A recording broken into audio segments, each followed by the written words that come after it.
Assalamualaikum warahmatullahi wabarakatuh. Bismillah, alhamdulillah, wassalatu wassalamu ala Muhammad ibni Abdillah wa ala alihi wa sahbihi wa man tabi'a sunnatahu wa jama'ata min yaumina hadha ila yaumil qiyamah. Jadi tema yang dibahas pada hari ini adalah membangun semangat santri di dalam menghadapi tantangan revolusi. Yang harus kita bangun itu adalah semangat kesantrian.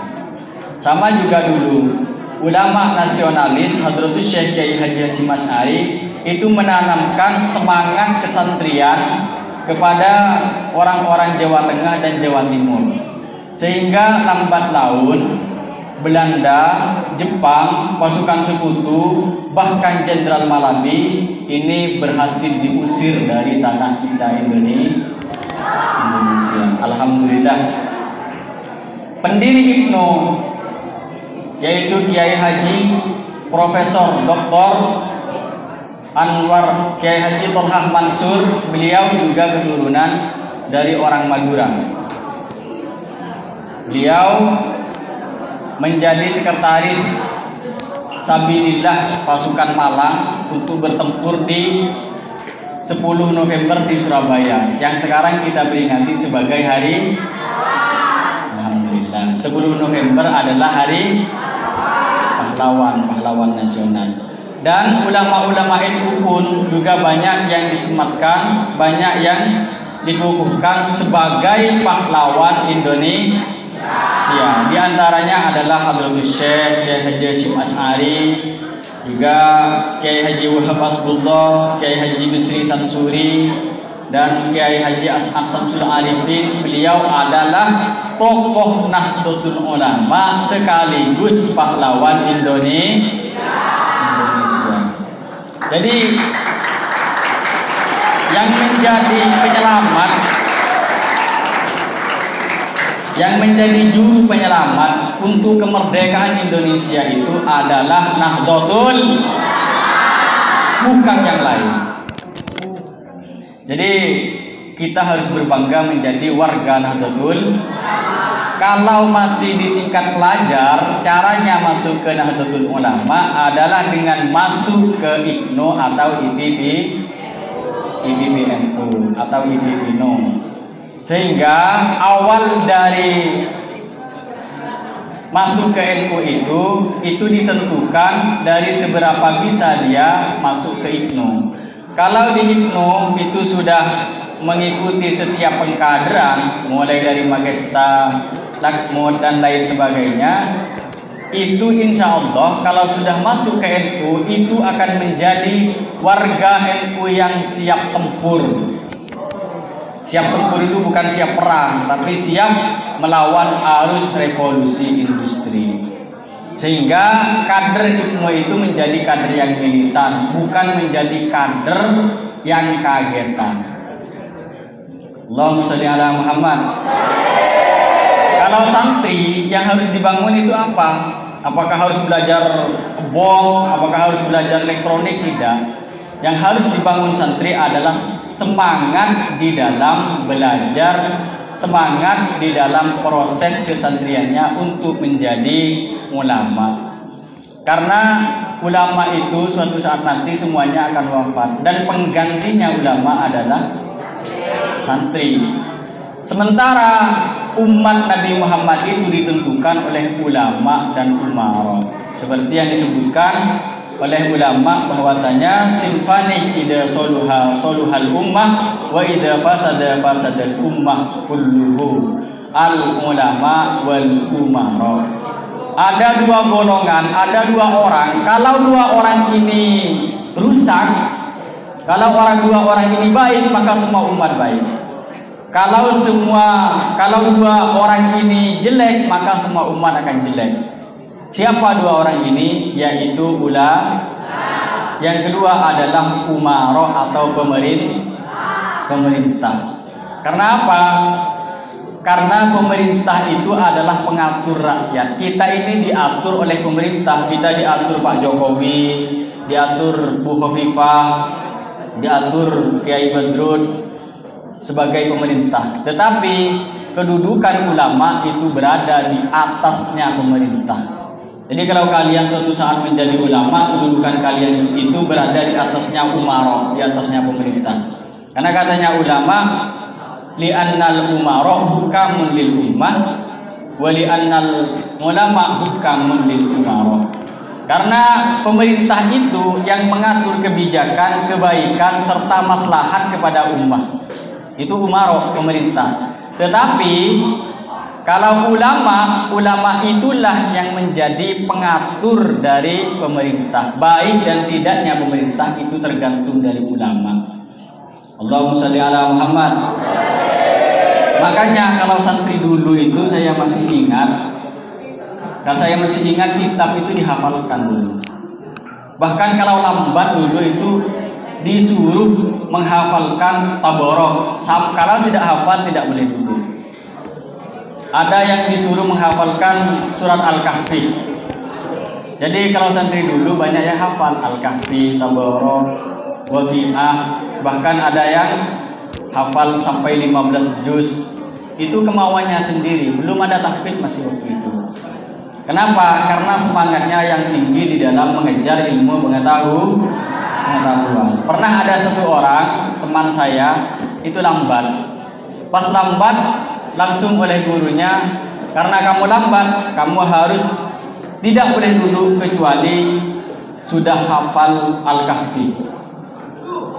Karena dia cerdas, alhamdulillah, dia langsung baca Bismillahirrahmanirrahim. Alhamdulillahilladzi anzala 'ala 'abdihi kitaba wa lam yaj'al lahu iwaja qayyiman liyunzira ba'san shadidan wa yubashshira alladziina ya'maluna shalihati anna lahum ajran hasana makisina fi abada. Selesai duduk. Itu santri dulu. Dulu itu disuruh berhenti belajar gak mau. Ada santri dari Nangger itu musyawarah masih berada di bawahnya Pondok Amsilati. Ada santri mutola'ah hadis, saking senangnya bermutola'ah disuruh berhenti gak mau. Disuruh berhenti gak mau. Sama dengan sarang disuruh mutola'ah gak mau.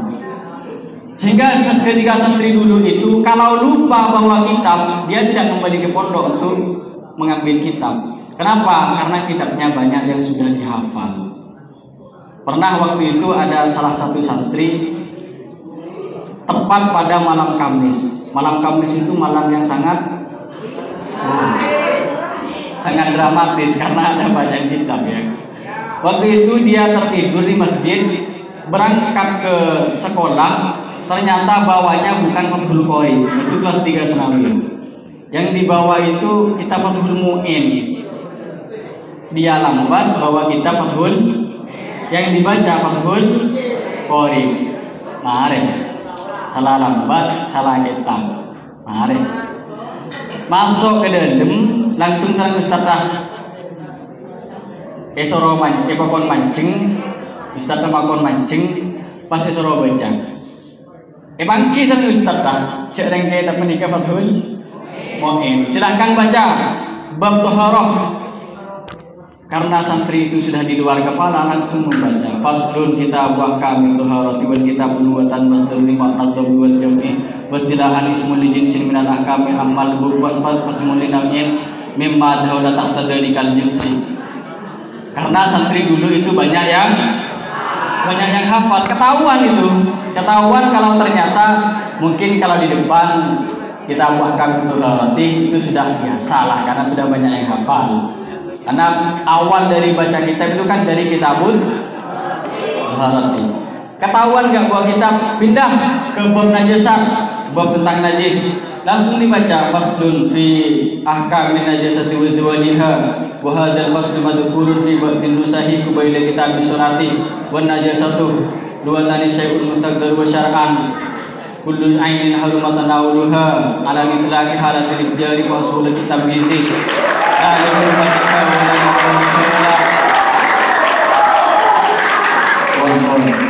itu santri dulu. Karena apa? Sistemnya itu mirip dengan pondok pesantren sarang. Di pondok pesantren sarang itu Fathul Mu'in itu dihafal. Makanya saya angkat tema sekarang yang akan dibahas nanti oleh Kiai Haji Ahmad Baidawi, membangun semangat santrian. Makanya saya sekarang mumpung beliau masih belum hadir ke sini, saya memberikan tips supaya kalian menjadi ulama yang cerdas, pintar, dan cepat menghafal kitab. Siap? Silahkan dengarkan dengan seksama. Saya akan menerangkan dalam tempo sesingkat-singkatnya. Yang pertama, untuk belajar fikih, waktu itu saya tidak ngerti ini bahas tentang apa, kitabul ilah, kitabul ahimmah, kitabul hibbah, kitabul roti. Ini nggak ngerti saya dulu apa maksudnya. Tapi saya membaca di sebuah buku dan ada satu metodenya, cara belajarnya Imam Syafi'i. Beliau ketika belajar ke Imam Malik itu al-hifdhu qabla al-fahmi. Hafal sebelum paham. Hafal sebelum paham. Jadi ketika Imam Nawawi menerangkan tentang manhajnya Imam Syafi'i, beliau mengatakan Imam Syafi'i itu cara belajarnya tidak sama dengan kita. Kalau kita kadang paham tapi tidak hafal, kadang hafal tapi tidak paham. Ada kadang tidak paham juga tidak paham.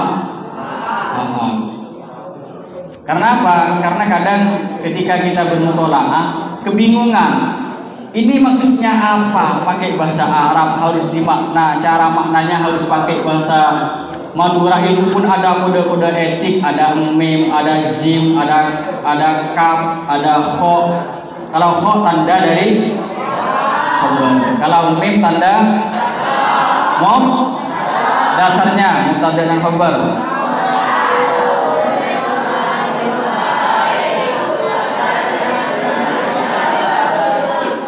Alhamdulillah masih ingat.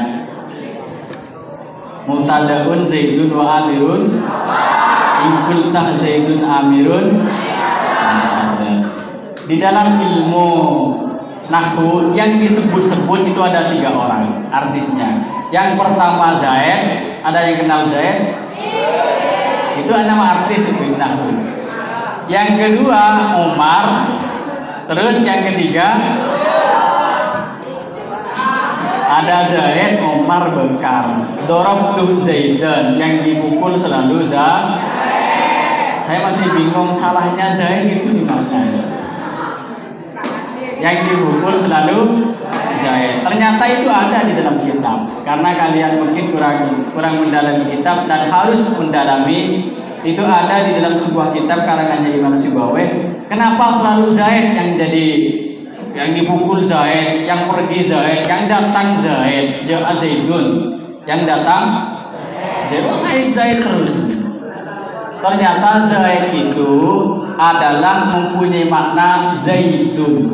Zidun artinya bertambah. Dengan harapan ketika kita mengambil contoh dari ja'a Zaidun, datang Zaid, sekaligus datang bersama ilmunya, sekaligus datang dengan barokahnya, sekaligus dengan datang amal dari ilmu yang didapat. Allahumma sholli ala Muhammad.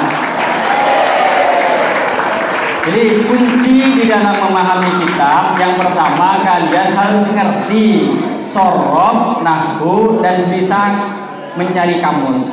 3 cuma kuncinya. Jadi setiap permasalahan di dalam kitab kuning kuncinya cuma 3. Yang pertama nahwu, yang kedua, yang ketiga kamus. Kenapa? Karena kalian bukan orang Arab. Bahkan kalau hanya menggunakan 3 ini, kata para ulama, tidak bisa memahami hadis, hanya bisa memahami fikih, hanya bisa memahami tentang bidayah, tentang Fathul Qayyim, Fathul Mu'in, tidak bisa memahami hadis arba'in, tidak memahami Sahih Bukhari, Sahih Muslim. Untuk memahami hadis, katanya para ulama, kita membutuhkan ilmu kalam, ilmu mantik.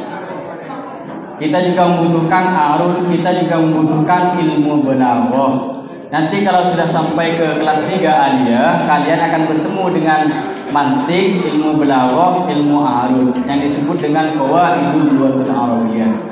Allahumma shalli ala Muhammad. Nah, tentang ilmu nahwu ini ternyata ada ulama yang sampai mati gara-gara kalah debat. Beliau adalah seorang tokoh dari Basrah. Kalau di Alfiyah itu pasti ada perbedaan pendapat antara Kufah dan Basrah. Kalau yang kelas 1 aliyah paham mesti sampai kelas 3 aliyah. Ada selalu yang beda itu Basrah Kufah, Basrah Kufah. Ternyata ini ada sejarahnya. Dulu seorang gubernur bernama Yahya bin Khalid di sebuah kota di bawah kepemimpinan Harun ar-Rasyid itu mengadakan sebuah debat publik. Yang tenar waktu itu adalah Al-Imam Khalaf, Al-Imam Kasai, dan Al-Imam Farrokh dari kota Kufah diundang oleh sang gubernur. Ternyata mereka datang memberikan fatwa besar tentang ilmu nahwu. Nah, dari kubu Basrah hanya satu orang yang hebat, dua dengan gurunya, yaitu yang pertama Imam Sibawayh, yang kedua Al-Imam Khalil bin Ahmad Al-Farahidi, yang menemukan ilmu tajwid sekaligus yang menemukan ilmu arud. Nah, mereka berdua setelah sampai ke depan gubernur itu oleh Imam Sibawayh itu ditantang semua, ulama-ulama Kufah itu ditantang. Jadi waktu itu umurnya beliau belum sampai 30 tahun, ditantang oleh Imam Sibawayh. Silahkan ulama Kufah maju ke depan, tanyakan tentang nahwu dan sorob, saya akan jawab. Akhirnya yang maju pertama kali adalah Imam Khalaf. Silahkan Anda bertanya, saya akan jawab. Imam Khalaf bertanya, setiap jawaban dari Imam Sibawayh, khotobtah, kamu salah Imam Sibawayh, saya yang benar. Katanya Imam Sibawayh, saya tidak mau berdebat dengan orang ngawur seperti ini. Akhirnya maju yang lebih alim, yang maju adalah Imam Farrokh. Imam Farrokh maju, debat lagi, kalah lagi. Akhirnya saya tidak mau berdebat dengan orang yang dasarnya tidak kuat. Saya minta Imam Kufah yang paling hebat maju ke depan. Akhirnya yang maju adalah Imam Kisai. Imam Kisai ini orangnya alim, sepuh sekaligus tawadhu. Beliau minta seperti ini, Imam Sibawayh yang masih muda, yang hebat, yang alim, saya tanya sekarang, siapa yang bertanya duluan, kamu apa saya? Itu salah satu tata keramanya Imam Al-Kasai. Yang bacaannya di Al-Quran itu kita pakai, itu ada Imam Kasai dan beberapa imam, 7 imam qurra yang lain. Katanya Imam Kasai, ajunan, katanya Imam Sibawayh, ajunan kak itu lebih seko, ajunan bola atasnya kaktina. Anjak, mayu sampai tanya. Akhirnya diputuskan oleh Gubernur Yahya bin Khalid, karena yang lebih sepuh adalah Imam Kasai, silahkan Imam Kasai tanya kepada Imam Sibawayh. Pertanyaannya sederhana. Pertanyaannya, menurut kamu Imam Sibawayh, ini lafaz ini gimana? Dzanantu annal aqraba asyaddu lis'atin minaz zaburi. Faidan huwa iya. Apakah faidan huwa iya? Apakah boleh dibaca faidan huwa iyahu menggunakan dhamir munfasil nasab? Katanya Imam Sibawayh, saya beberapa tahun belajar ilmu nahwu tidak menemukan orang Arab mengatakan faidan huwa iyahu. Tidak boleh, itu sama dengan faidan Abdullahil qaim. Tidak boleh dibaca nasab, harus dibaca rofa karena menjadi khobar. Huwa iya, huwa iya. Akhirnya boleh, ini boleh karena pendapat Kufah mengatakan ini harus, bahkan lebih utama dibaca faidan huwa iyahu. Tidak terima, terjadi debat kusir di situ sampai panas, keadaan mulai memanas. Akhirnya Gubernur mengambil sebuah jalan tengah. Gubernur Yahya bin Khalid mengatakan gini, saya panggil orang Arab dari Bani Tamim dan Bani Hudhil. Mereka adalah orang yang paling fasih bahasa Arabnya. Kita panggil ke sini. Siapa nanti yang menentukan pemenangnya, Kufah apa Basrah?